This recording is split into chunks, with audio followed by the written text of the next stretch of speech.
చాలా మంది రిచ్ అవ్వాలని కోరికలు చాలా ఉంటాయి. బట్ ప్రెజెంట్ టెక్నాలజీ అనేది మిమ్మల్ని నాశనం చేస్తుంది. ఒకప్పుడు 500 నోటు తీసి ఖర్చు పెట్టాలంటే చేతులు గజగజ వణికేవి. కానీ ఇప్పుడు ఒక్క స్కామ్ ద్వారా వేలు, లక్షలు, కోట్లు గాని ట్రాన్సాక్షన్ చేయొచ్చు. అండ్ మీరు ఇది అస్సలు గమనించే ఉండరు. మీ డబ్బులు ఎప్పుడైతే పే చేస్తున్నారో పక్కన వాళ్ళకి ఈ ఫోన్ పే ద్వారా లేకపోతే యూపీఐ ద్వారా, అప్పుడు మీకు ఆ పెయిన్ అనేది ఉండదు.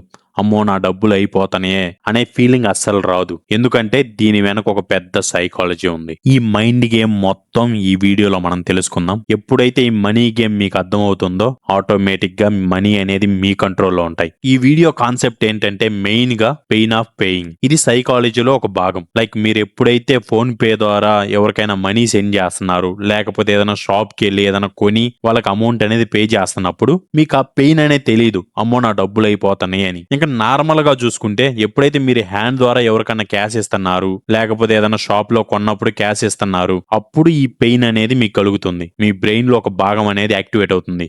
అది పెయిన్ కలిగిస్తుంది. ఎందుకంటే మీ దగ్గర ఉన్న కాగితాలు అనేవి తగ్గుతా ఉన్నాయి. ఇంకా యూపీఐ విషయానికి వస్తే ఇవి ఏవి మనకు కనిపించవు. లైక్ నోట్లు కనపడవు, పర్సు ఖాళీ అవుతుంది అని మనకి అసలు కనపడదు. కేవలం స్క్రీన్ మీద మనకి ఆ నెంబర్లు మాత్రమే కనపడతాయి. అవి చేంజ్ అవుతూ ఉంటాయి. దీనివల్ల మన బ్రెయిన్ అనేది వాటిని నెంబర్స్ లెక్కే చూసుకుంటది, మనీ లెక్క అసలు చూసుకోదు. అని మీరు ఒకటి గమనించండి, గతంలో ఏదైనా కొనాలంటే ఏటీఎం కి వెళ్ళి డబ్బులను విత్డ్రా చేసి అది మనకు కావాల్సిన అమౌంటే తీసుకుంటాం, ఎక్కువ అమౌంట్ తీసుకోము, మళ్ళీ ఎక్కువ ఖర్చు పెడతామేమో అని ఇది ఒక పెద్ద ప్రాసెస్ గా ఉండేది. ఎప్పుడైతే ఈ ప్రాసెస్ జరుగుతుందో మన బ్రెయిన్ అనేది థింక్ చేస్తుంది, ఇప్పుడు అవసరమా ఇది కొనడం, ఇలా ఆలోచించేది.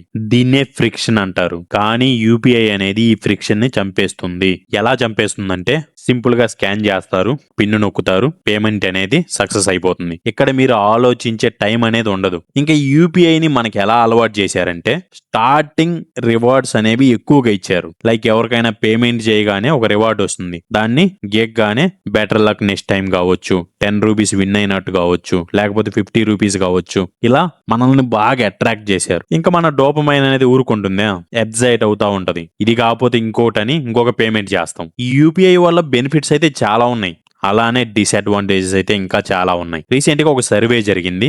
ఆ సర్వేలో 95% పీపుల్ ఎవరైతే యూపీఐ యూజ్ చేస్తున్నారో వాళ్ళ అమౌంట్ అనేవి ఎక్కడికి వెళ్తున్నాయో వాళ్ళకే తెలియటం లేదంట. ఇన్ని చెప్పావుగా బ్రో, సొల్యూషన్ ఉందా లేదా అంటే పక్కా సొల్యూషన్ గా ఇస్తాను. ఇక్కడ మీరు 2 అకౌంట్స్ యూజ్ చేయాలి. ఒకటేమో సేవింగ్ అకౌంట్, ఇంకొకటి వచ్చేసరికి ఖర్చుల కోసం, డైలీ ఏవైతే ఖర్చు పెడుతున్నారో వాటి కోసం. ఈ సెకండ్ అకౌంట్ ఏదైతే ఉందో ఆ అకౌంట్ లో కొంత అమౌంట్ వేసుకోండి. ఈ అమౌంట్ మాత్రమే నేను ఈ రోజు యూజ్ చేయాలి, ఏ అవసరం వచ్చినా గానీ ఈ అకౌంట్ నుంచే నేను పే చేయాలనే మైండ్ సెట్ తో ఉండండి. అండ్ ఈవినింగ్ వచ్చేసరికి మీరు ఆ అకౌంట్ స్టేట్మెంట్ ని చెక్ చేసుకోండి. ఎందుకంటే ఈ చిన్న చిన్న 10 రూపాయలు కావచ్చు, 20 రూపాయలు కావచ్చు, మంత్ ఎండింగ్ కల్లా 20,000 30,000 ఇంకా వేలల్లో మారుతా ఉంటాయి. అందుకే ఎవ్రీ రూపీ అనేది చెక్ చేసుకుంటా ఉండాలి. అండ్ ఏదైనా థింగ్ అంటే వస్తువు ఏదైనా కొనాలనుకుంటే ఒక 24 గంటలు ఆలోచించండి. ఫర్ ఎగ్జాంపుల్ మీకు మొబైల్ కొనాలనిపించింది, ఈఎంఐ ఆప్షన్స్ చాలా ఉన్నాయి. ఆర్ఎల్స్ మొబైల్ షాప్ కి వెళ్ళి సింపుల్ గా స్కాన్ చేసి ఏదో ఒక మొబైల్ అనేది తీసుకోవచ్చు ఒక 1 hour or half an hour లోపే. ఇలా